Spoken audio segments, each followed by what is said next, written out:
Okay, hi everyone. So today we are going to continue our discussion about the development of T cells. We've already discussed how the B cells undergo this pretty rigorous process of creating immunoglobulins on their surface and how they, upon leaving the bone marrow, B cells already have their immunoglobulins made, and those B cells then undergo a process of screening to make sure that they don't self-react.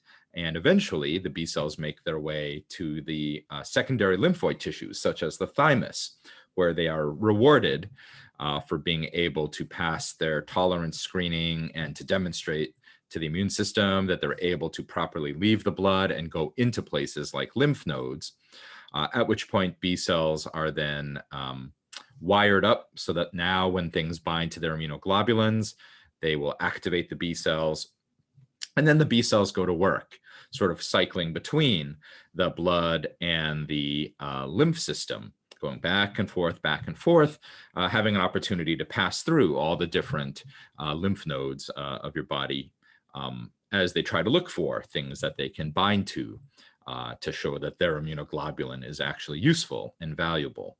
So at the end of last lecture, we shifted gears a little bit and said, now let's take a look at T cells. We said that T cells are also born in the bone marrow, just like B cells are. But importantly, when the precursor of a T cell leaves the bone marrow, it doesn't resemble a T cell at all. It still has nothing that looks like a T cell receptor on its surface. And in many ways, right, that cell could very easily just become a natural killer cell and go to work in the immune system. But T cells, in order for them to become T cells, those precursor cells that come out of the bone marrow have to make a pit stop in the thymus, right? And we said that it's in the thymus that these thymocytes, in other words, the precursor cells that have arrived, they've gone through your blood, they came out of your bone marrow, they've arrived in your thymus, they will then be encouraged to become T cells in a process that involves them doing VDJ recombination to make a T cell receptor, and ultimately having to undergo a similar type of self-tolerance training or selection process to make sure that they don't auto-react against your own body as well. So let's continue our discussion about how that process happens.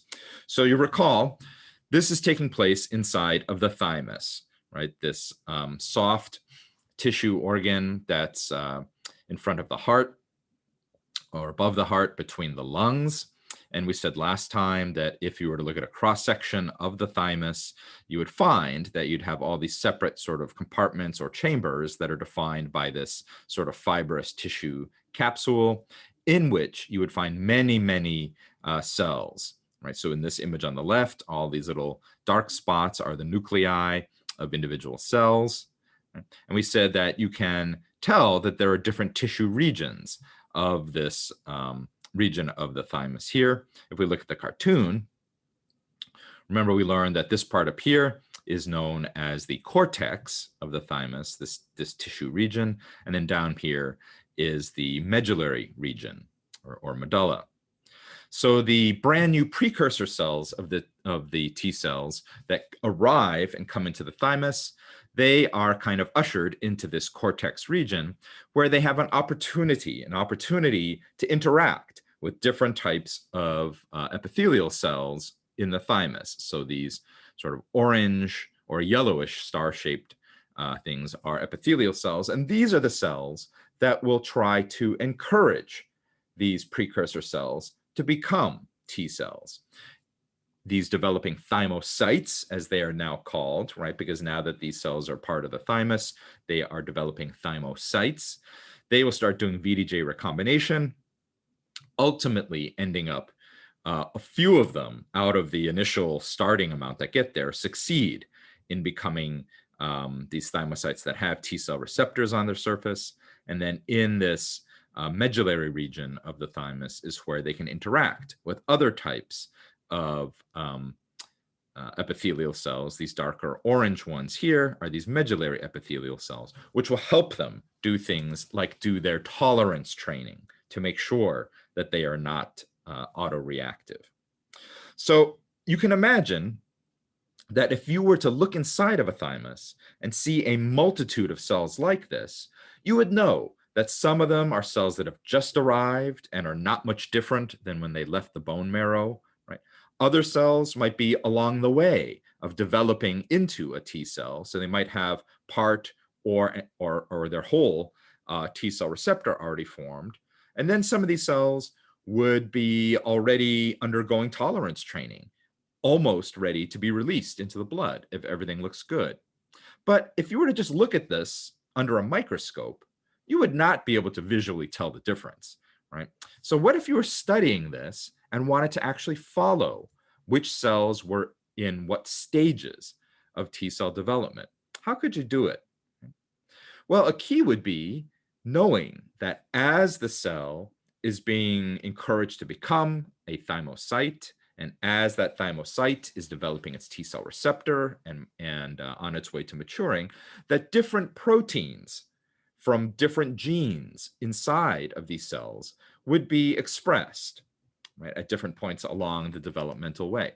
So if you could use these proteins as sort of like a marker to help you identify, certain cells that have this combination of protein markers, right? We know that would be in this stage of development, or certain cells that still have a marker that hasn't gone away yet might be at this stage of the development. So this idea of using protein markers has really revolutionized the way that we follow the development of immune cells. So that's what this slide is about. So these markers are what we call the CD markers, right? So CD proteins you've already heard about. In fact, when we were first learning about the difference between cytotoxic killer T cells and helper T cells, right? What was the main difference? The main difference was the presence of either CD4 or CD8 co-receptor, right? These proteins that serve an important function in the two different types of T cells being able to do their job differently, those certainly can serve as markers, CD4 and CD8. One thing I haven't told you about is, what does this name CD actually stand for? Right? It's kind of funny because even people who only have a passing understanding of T cell function, right, they know that there are those two main T cell types, CD8 positive and CD4 positive, and all of you now, right, have a much better understanding of what that 4 and the 8 refer to in terms of the co-receptor, right? But I think very few people actually ask, what does the CD actually stand for? What does it mean? So CD refers to this term, clusters of differentiation. It's kind of a weird set of words, right? Clusters of differentiation. What does that mean? It means exactly what I told you a few minutes ago, that if you realize a cell that is developing, for example, an immune cell, and as it is changing as part of its maturation, different proteins will get expressed at different points. Certain proteins will stop being expressed. Right? You could use these as markers that help you differentiate, or maybe I should say, put into different categories or clusters, cells that are on different differentiation pathways. Right? So that's what cluster of differentiation refers to, a whole library of different protein marks that immunologists now use in order to be able to figure out a cell that they're looking at, what is it, and how far along the pathway of development is it. Right. Here we can see in this cartoon on the right, as the precursor cell that came out of your bone marrow arrives, actually, let's back up here. Let's just start with a stem cell that's in your bone marrow. Okay, one of these hematopoietic stem cells that give rise to all the different types of cells in your blood, right? Everything from your red blood cells to the platelet manufacturing cells to the leukocytes, the white blood cells, right? And all the different types among them. So that hematopoietic stem cell has certain marks or proteins that it expresses that researchers now know you can look for these. And if you find these proteins on a cell, there's a good bet that the cell is still functioning as a stem cell. So one of these proteins is CD34, right? So cluster of differentiation, mark number 34. right? So if you see cells that have CD34 protein on them, those are what we call more stem-like cells. Right? As that stem cell divides and the daughter cells, right, as they divide, they begin to change what proteins are being turned on, turned off, et cetera, et cetera.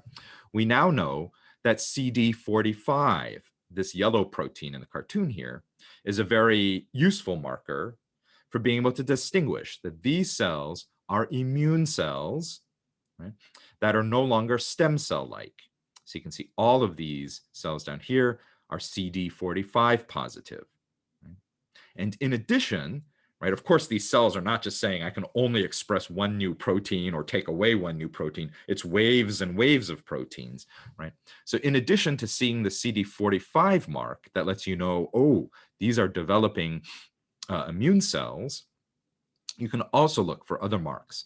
Like if you see the CD15 mark, that means this immune cell is on its way to becoming some kind of a granulocyte, right? Like an eosinophil or a basophil, etc. CD14 protein on the surface is an indication that this cell is becoming a monocyte. So ultimately, it may become a macrophage or maybe a dendritic cell, right? And then you can see here, CD61 is a sign that the cell is becoming a thrombocyte, ultimately something that's going to form into a megakaryocyte and make platelets. So you can see CD3 and CD19 are marks that are useful for telling the difference between cells that are on their way to becoming B cells, and the CD3 mark is useful for identifying cells that are on their way to becoming T cells. So then after you found the CD3 mark and you follow these cells, then you would eventually see, yes, some of them will also gain CD4 and some of them will express CD8, right? So these combination of proteins then are very useful for being able to identify what cell you're looking at. So how do you do this? You say like, well, okay, yeah, but I mean, these are just proteins. So it's not like you can look under a microscope and be like, I think that looks like a CD3 or a CD4 or something like that. How do you do it? You use antibodies to label these cells, antibodies that have different types of fluorescing molecules attached to them, right? So that these antibodies, if they're specific for CD4 or CD45 or whatever, they can carry and label these cells with different types of fluorescing molecules that if you then, hit them with a certain laser or something like that, different wavelengths of light can come out. So this data below is very typical data for how we use techniques known as flow cytometry and FACS analysis to be able to start with a big pool of many different mixed cell types and actually be able to not only identify different subpopulations of cells in them, but through FACS analysis, you can actually physically sort the cells and purify only populations of cells that you are interested in studying. Let's pretend, for example, that you are interested in studying the effector T cells, so mature helper T cells and mature cytotoxic T cells that are coming from a blood sample taken from somebody who has recovered from, let's say, SARS-CoV-2. Right, so they've recovered from COVID-19. Your group is really interested in seeing what do their T cells look like. Right? So if you take a tissue sample or a blood sample, it's going to be a mix of all kinds of cells in there. Right? You want to be able to actually get out and purify the T cells so that maybe you can have a pool of purified T cells just from that patient that you can study more closely and get more valuable information from. How would you do it? So flow cytometry is a technique whereby a pool of cells in a suspension are passed through a very specialized narrow channel, a channel that is so specifically engineered that only one cell can flow through it at a time in a single file. You'd have all the cells basically going through this, but they can only pass through one cell after another. Right? And then this channel would pass in front of something like a laser that would then excite any of those antibodies that you've kind of mixed in there to label different types of proteins on the surface. Right? And depending upon the diffraction of the laser and the light that comes out, your computer could have a sensor that actually detects or counts, oh, this cell has the blue mark on it that just passed by the laser. This next cell has the blue and the yellow. This one has a green, right? And then you could actually use the software to count out of your big pool of cells. Great, this is how many cells had these combination of marks that I was interested in. But FACS analysis takes that technology a step further. Rather than just reading the identity of the cells that are passing by, you actually have the ability that if a cell passes in front of the sensor and it has the combination of signals that you're interested in, you can actually divert that cell to a separate collection chamber, whereas the other cells keep flowing by. All right. So this is what data from that type of analysis looks like. So remember, we said, all right, at first, we're just interested in looking at out of this person's blood sample, there's going to be a lot of cells in the blood sample that aren't really even immune cells, right? So how do we even just look at the immune cells to start with? This is where those CD markers come in. So you look in the upper right here, right? We said all of these immune cells, right, regardless of what kind it is, they should have the CD45 mark or protein on their surface, right? So if you go ahead and you treat all these cells in the mix with antibodies that detect CD45, and these antibodies have some sort of little fluorescent marker on them, then when you pass them through, you can see that there are two populations, right? So every single little blue dot on this here is an individual cell that passed in front of the sensor, right? And then the software sort of tells you where that cell kind of fell in terms of whether or not it had the mark or not, right? And from that, you can see two groups. These cells over here were the ones that had the CD45 on your surface, right? So you say, oh, those are immune cells. The rest of it might be garbage, right? Cells that you don't care about. So you can actually gate, specifying the software. Okay, I'm going to run these cells through again. This time, I want you to physically divert any cells that are within this sort of set of signal boundaries, right, into another collection chamber. Right? Then you take these cells and you say, what am I interested in next? I'm interested in T cells, right? And you say, in addition to CD45, T cells have CD3, this red protein on them. So you do the same thing again. You take that population of immune cells that you purified once already, pass them through, and now you gate only on the cells that have the CD3 mark, right? And now you only collect those. Right? And then the last thing you want to do is you want to tell the difference between helper T cells and cytotoxic T cells. So you pass those cells through it again, this time looking for the CD4 versus the CD8 mark, right? And that's how you then get two populations, right? So that's kind of amazing if you think about it, because these days you can do this so that the cells are actually intact and still alive, right? So now you have purified populations of CD4 helper cells and CD8 killer cells, purified from the original big mix of a whole bunch of different cells. All right. I thought you'd find that interesting because I think some of you are interested in these types of technologies, and certainly you've heard of CD marks before. This helps you, I think, appreciate that more. And I wanted to raise your awareness that these types of techniques are ones that we use now to be able to purify cells, to be able to do additional experiments just on cytotoxic T cells or just on helper T cells that came from a patient. Okay. All right. So the appearance or disappearance of these different proteins in the cell that are useful as CD marks, right?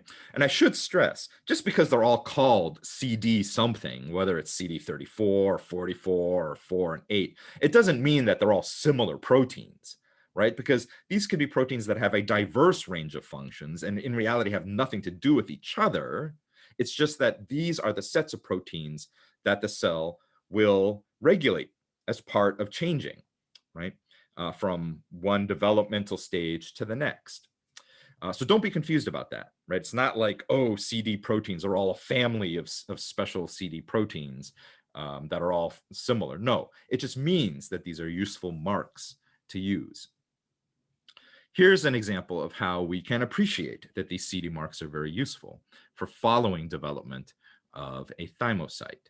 So here we're looking at a green uncommitted progenitor cell that came out of your bone marrow, went through the blood, and now it's entered the thymus, right? And we're saying, what kinds of CD marks does it have compared to later on, once that cell has become a committed thymocyte on the way to becoming a T cell.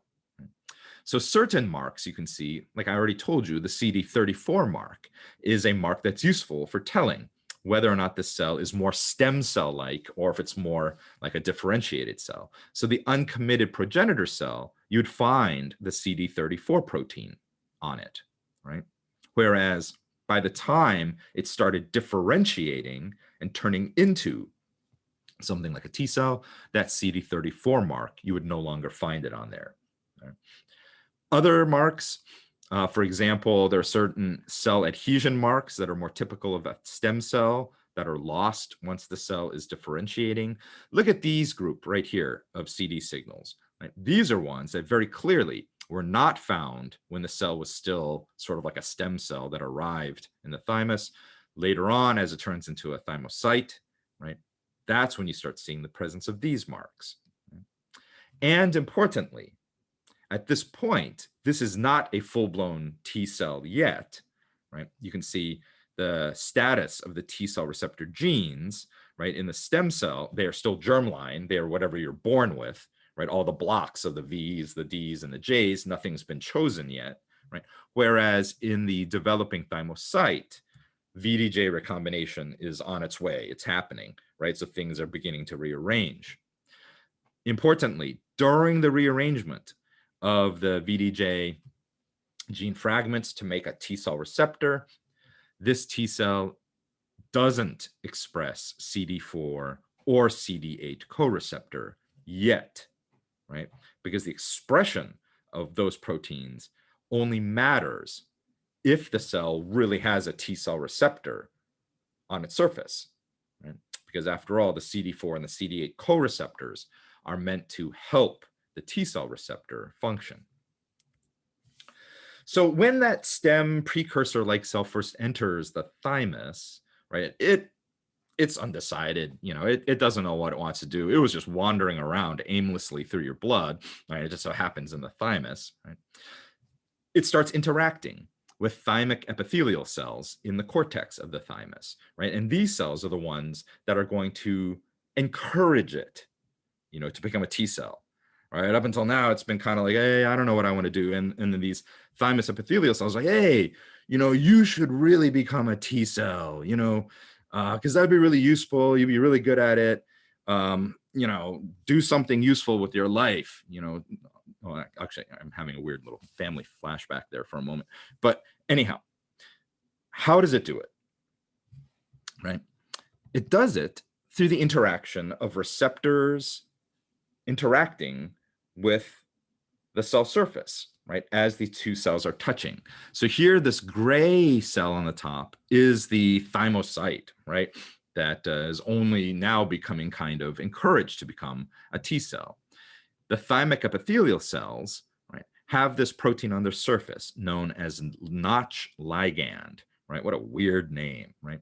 It's called Notch ligand because it's the thing that binds to a receptor on the surface of the thymocyte called Notch1. And Notch1 is a wonderful example of a very primitive type of receptor. Now, receptors, as we've learned, right, are proteins whose job it is to actually detect something else bound to it, for example, another protein or some kind of small molecule, right, and transmit signal into the cell, telling the cell to somehow change its gene regulation in response to that signal. Right? If you think about it, one of the most sort of primitive ways that you can imagine a receptor functioning is if the binding of that receptor to something like a ligand that arrives on the outside changes that receptor in a way that part of that receptor is then available to come loose and actually end up signaling inside of the cell. So the Notch1 receptor is like that. It has these two parts, right? It has this blue part that's in the cytoplasm, then this green part that sticks out of the cell, right? And then this middle part is just the intermembrane part that spans the cell membrane. When the Notch ligand that's on a thymic epithelial cell binds to the green part of the Notch1 receptor, it literally tears it apart, right? So it shows a pair of scissors here, but really a lot of times it's even just the physical stress of another cell pressed up against that causes the blue part of the Notch1 receptor to float free. And that blue part is the right shape where it will happily be transported into the nucleus of the cell, and it will go ahead and bind to different regulatory sites surrounding genes, such as promoters or enhancers of genes that are involved in now waking up the thymocytes machinery for doing things like dividing and starting to do VDJ recombination. Right. So we can think of this kind of like peer pressure. Right? So what's ultimately going to happen is the actions of the Notch1 signaling begin to start the process of the precursor cell wanting to do things like VDJ recombination. Right? And so here again, this is just a review, right, of VDJ recombination in developing thymocytes. It's very similar to the VDJ recombination that takes place in developing B cells. The difference is in thymocytes, you have way more things like V blocks and J blocks to choose from. So if we're talking about a thymocyte that ultimately is going to form an alpha beta T cell receptor, right, and be a functional T cell in our immune system, it's going to be rearranging its alpha chain locus up here. It's going to be rearranging its beta chain locus down here, right, on two different chromosomes. Right? So you can see the chromosomes labeled over here. Right? So this is the VDJ that you've become very familiar with. Ultimately, it results in the formation of an alpha beta T cell receptor. Right? So this is where things get a little bit more complicated, okay?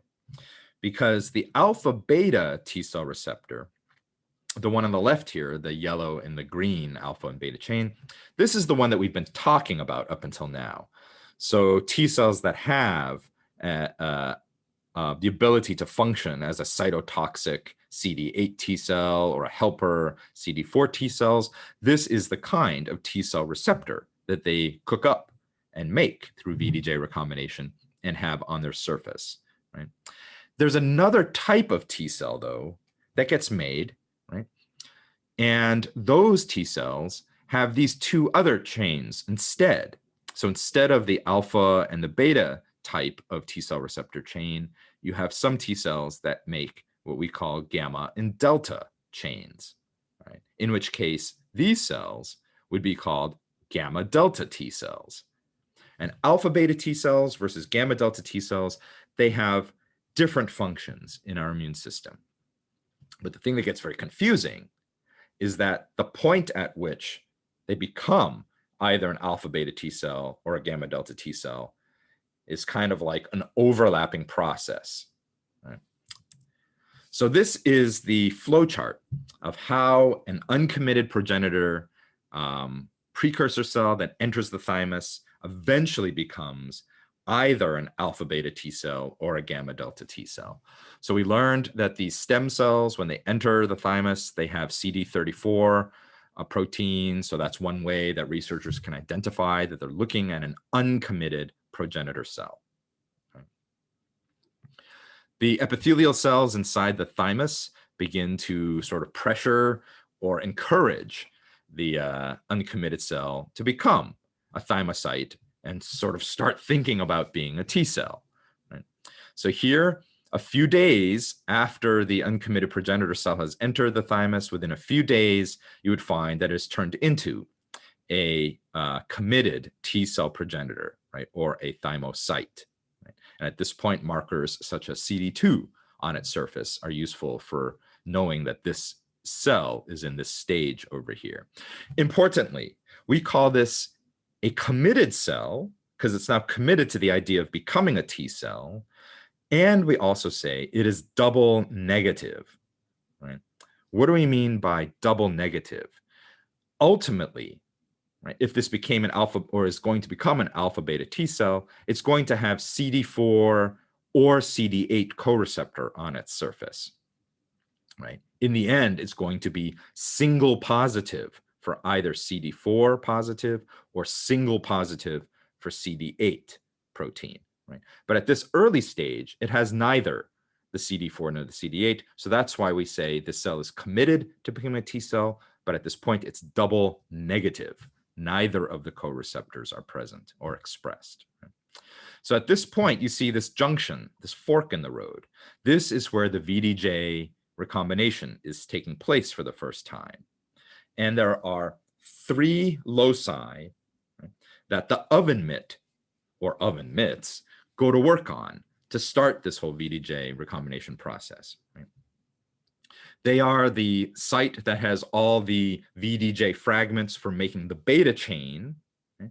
And there's 2 other sites, a site that has the fragments for making a gamma chain and a locus that has all the fragments for making a delta chain.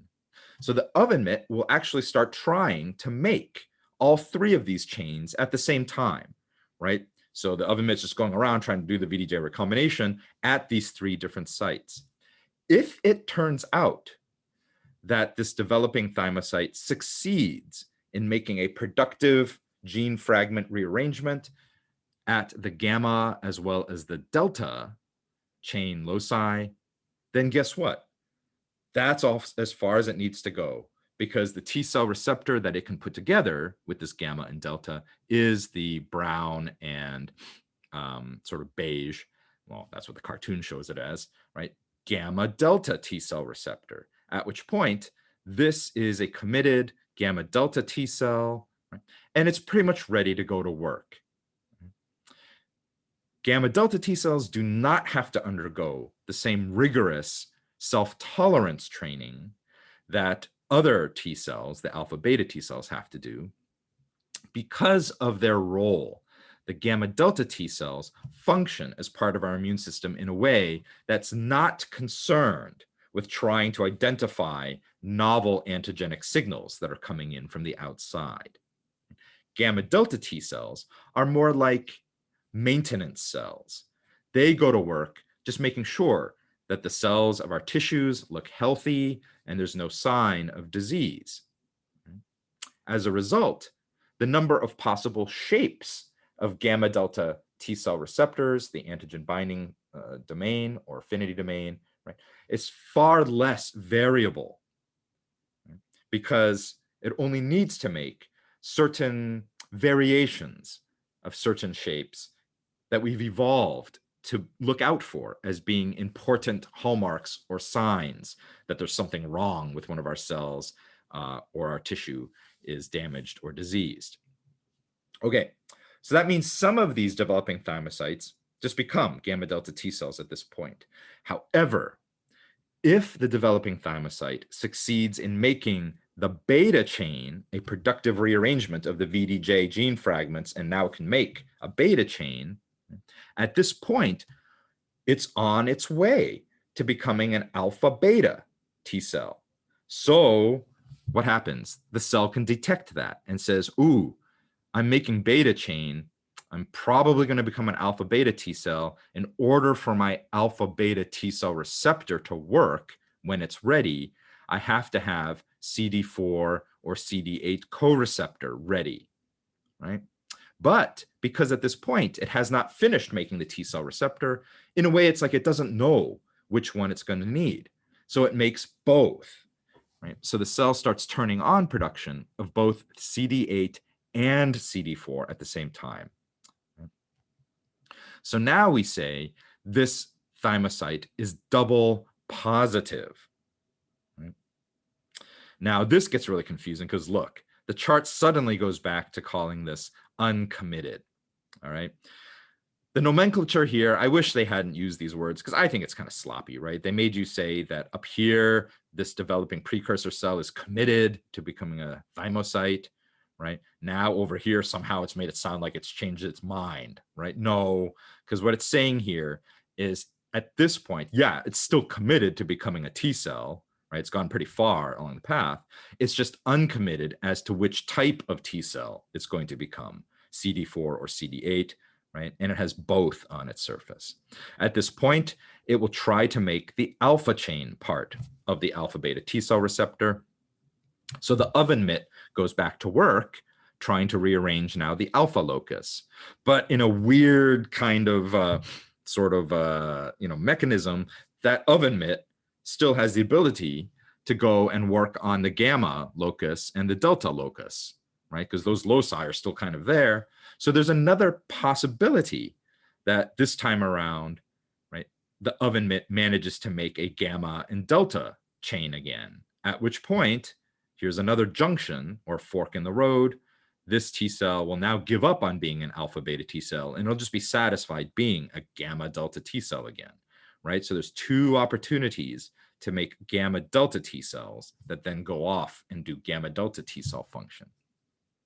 However, if it does succeed in making the alpha chain, now you're in business, right? Because now you have the yellow and green alpha beta T cell receptor that we all know and love so well, because this is the one that people get excited about. You know, when you say T cell, people think about helper T cells, cytotoxic T cells. Very few people think about the lowly gamma delta T cell, right? But we'll talk more about those later and see why they're very important. Here you see now this T cell receptor needs to go ahead and somehow be part of this T cell deciding, is it going to be CD8 or CD4 single positive? Okay. So this is just another way of looking at that. Remember these different gene loci that code for the V, the D, the J fragments that make up the T cell receptor chains, right? So at first, the oven mitt will go to work on these three of them, the beta chain with its separate blocks to choose from, the gamma and the delta chain with their blocks to choose from, right? If the VDJ recombination succeeds in making productive or usable gamma and delta chains, right, you end up just making gamma delta T cell receptor. And then this gamma delta T cell matures, leaves the thymus, and it migrates into the tissues of your body to start looking for signs of diseased or unhealthy tissue. However, if the beta chain is what rearranges, okay, then the beta chain, just like when the B cells were first making immunoglobulin, right? We said that in B cells, the B cells try to make the heavy chain of the immunoglobulin first, because that's the hard one, right? Because the heavy chain involves V, D, and J blocks successfully coming together, right?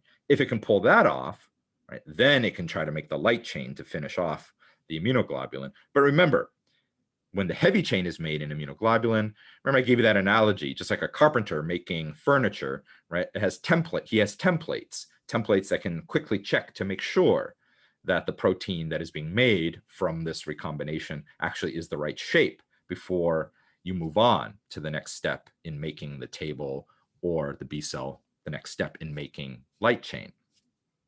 So in developing thymocytes, it's a similar type of story.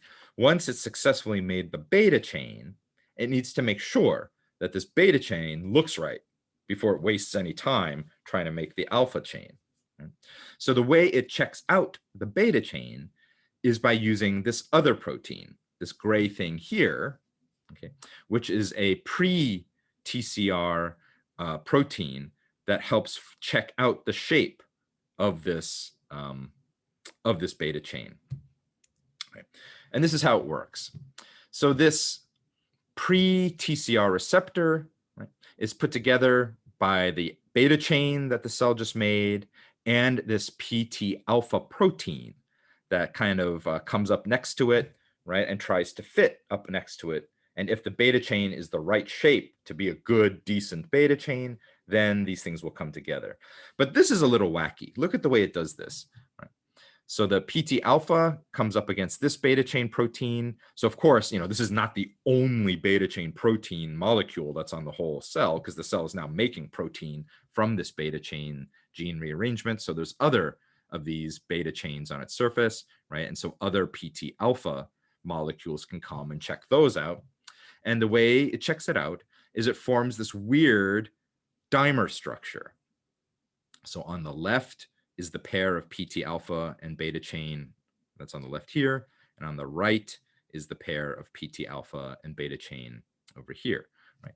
And if the beta chain is the right shape, then this bridge, or this super dimer bridge, will form. Right? And the resulting change in the shape of proteins, because it formed this bridge, so now these proteins are some sort of weird shape now, right? That's the right shape to go ahead and attract these other helper proteins, like the CD3, the zeta chain, that you remember are an important part of helping the mature T cell receptor signal into the cytoplasm properly. So once these are attracted to this superdimer bridge that's formed, this tells the cell, hey, looks good so far. The beta chain looks good. We got to get rid of this PT alpha thing that's just helping it to make this weird bridge. Instead, we need to make the real alpha chain protein, right? So that's why the oven mitt goes back to work. And now hopefully it makes a functional alpha chain. And now you have a complete T cell receptor complex. Okay.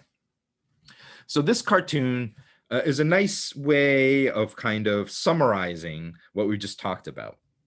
So we're looking at inside the thymus, and inside the thymus, right, there's progenitor cells, precursor cells of thymocytes that came from the bone marrow that have been flowing through your blood. Some of them, by chance, happen to get into capillaries that are flowing through your thymus, right? And so these progenitor cells that happen to be flowing by, they might stick to different types of receptors or other proteins that are on the inside surface of the capillary here that let them know that they've arrived at this interesting place, right? They've been zooming through the blood vessels. Everything just looks like I'm inside of a tunnel, right? Except for now it's getting narrower and narrower, and now the tunnel's getting wider and wider. I have no idea where I am, but oh, right? These precursor cells, when they happen to pass through the blood that's going through the thymic tissue, there are certain marks that they're interested in, right? Because they have receptors on the surface, they stick to them, and they leave the blood and are encouraged through associations with epithelial cells at first to proliferate, right? And then they're moved into the cortex where they begin to start their process of committing to becoming a T cell, right? So at this point, they are double negative T cells committing through the peer pressure of epithelial cells like this blue star-shaped thing, giving them Notch 1 signaling, right? They'll go through the rearrangement of their beta chain genes, right? While also at the same time doing the gamma delta. But let's just say for simplicity's sake, right? It successfully rearranges the beta genes.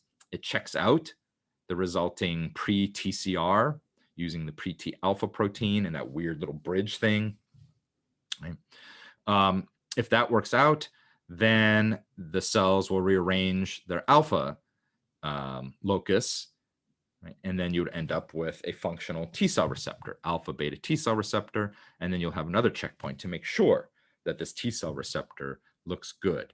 Right? And this is still taking place in the cortex because now, right, they will move back down into the medulla or the medulla, where they will undergo their tolerance training. Right? If along the way they became gamma delta T cells, right, the gamma delta T cells don't have to undergo that highly rigorous tolerance training. Because again, and we will look at this in a future lecture, the gamma delta T cells have a much narrower selection of possible shapes that they could be. And these shapes all come sort of pre-programmed so that these gamma delta T cells don't have to undergo any sort of like double checking to make sure that they, improperly bind things. It's almost like your immune system just trusts that the gamma delta T cells will be okay, and they go off and look for unhealthy tissue, right? Whereas the alpha beta T cells, right, they represent really random shaped T cell receptor antigen binding domains. So they have to undergo self-tolerance training, just like B cells when the B cells first made their immunoglobulins. And that takes place back in the medulla or the medulla. Okay, so this is a nice reminder then that lymphocytes like B cells and T cells, right? I already stressed to you that I want you to think about how they're always, doing their job by going between your blood and lymph, around and around and around, right? So this is a nice summary of that. Both T cells and B cells are first born in primary lymphoid tissue, such as your bone marrow here, right? The B cell, by the time it leaves the bone marrow, it already has immunoglobulin on its surface, and it's past tolerance training, right? Central tolerance training in the bone marrow, and then the B cell, the immature B cell hopefully passes peripheral tolerance training in the blood. And then if it doesn't get into any trouble and it eventually arrives in secondary lymphoid tissue like the spleen or the lymph node, right, then the B cell is rewarded. The wiring of its immunoglobulins are set up so that now the B cell is mature. It's still naive because it hasn't bound anything on its unique Ig to this point, right? But it's mature so that now if anything binds to it, right, the B cell will activate. And then the B cell is then released, goes through the lymph, eventually re-enters our circulation at the level of our shoulders where the lymphatic system reconnects with our blood, right? And then the B cell goes between, flowing through the blood all around the body, right, into certain lymph nodes. If it doesn't see anything, it flows back through the lymph system, gets back into the blood, around and around and around, right? The T cell is slightly different, right? The T cell, when it leaves the bone marrow, it doesn't have T cell receptor, right? So it has to go into the thymus, where it develops its T cell receptor, undergoes its training, right, and then goes to the blood, where it also has to find its way to secondary lymphoid tissues, where they can then do their job, right? And the B cells and the T cells together go between the blood and the lymph, right? And so I showed you this cartoon on the right last time. It's a nice reminder that the lymphatic system is not directly connected to our vast circulatory system, right? It's more in charge of just draining things that are coming out of the capillaries, right? And that fluid that contains all kinds of waste products, bits and pieces of dead cells, lots of water, right? And potentially pathogens or antigens from pathogens have the opportunity to pass through a series of lymph nodes where things get cleaned up. And then really the only place they reconnect with the circulatory system is through the lymphatic thoracic duct and lymphatic duct up at the shoulders. Right? I did tell you last time that the lymphatic vessels, one of the ways they work is that they're very porous at the ends. Right? So where these lymph vessels are draped over our capillary beds, there's all kinds of fluid and nutrients leaking from the capillary walls to feed all of the cells in this tissue. Right? Gases like oxygen, right? Carbon dioxide are being moved back and forth here. Right? So all of this fluid with all the stuff that's in it has to be drained from the tissue, and that's what these lymphatic vessels are, right? They are the gutter system.